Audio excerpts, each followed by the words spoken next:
من نهار اللي دخلت فرنسا عندنا هنايا الى يوم ما خرجت 5 جويلية 62 مجازر تلو المجازر في كل الأماكن، في الصحراء، في الجنوب، في أقصى الجنوب، في الشمال، في الهضاب، في تاريخي بيه. احنا نستحق نطلبوا الاعتراف بالمناكر اللي اندارت في البلاد. ما قلت لك لا عوض لي ولا اعطيني دراهم ولا اعطيني حاجه اخرى. هذه ارقام، عارف باللي ذبحت وقتلت ارواح نجمعوا في طاوله وجبد واش كاين واعترف. Pensez-vous, Saïd Saïdi, que la France doit faire acte de repentance quant à ce qui s'est passé pendant la guerre d'indépendance ou de libération, parce que c'est le terme que vous employez tout à l'heure? Alors, je vais vous dire, c'est pas du tout pour botter en touche, mais je vous donne vraiment le fond de ma pensée. Je suis pas connu. Et vous êtes là pour ça? Oui, je suis pas connu pour éluder les questions. C'est une affaire qui vous regarde. Le régime algérien se saisit de la guerre de libération à chaque fois qu'il est dans l'impasse, qu'il a une contestation populaire, il convoque l'ennemi extérieur, ou quelquefois d'ailleurs l'ennemi intérieur, que j'ai eu à représenter à l'occasion, pour faire diversion. La repentance est un acte moral.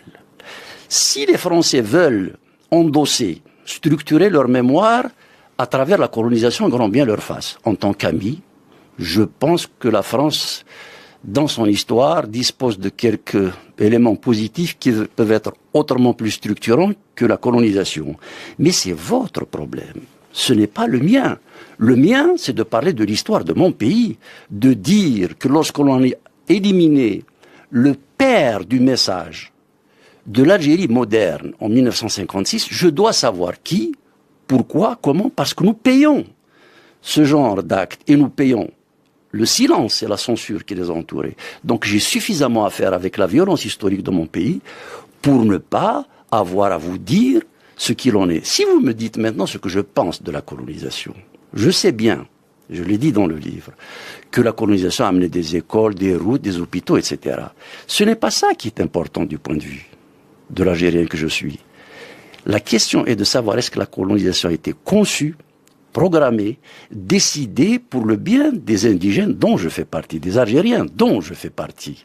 Je crois que lorsqu'il y a eu des retombées positives, elles ont été insuffisantes, tardives et accidentelles. J'ai bénéficié de l'école coloniale, mais cette école n'était pas faite pour moi.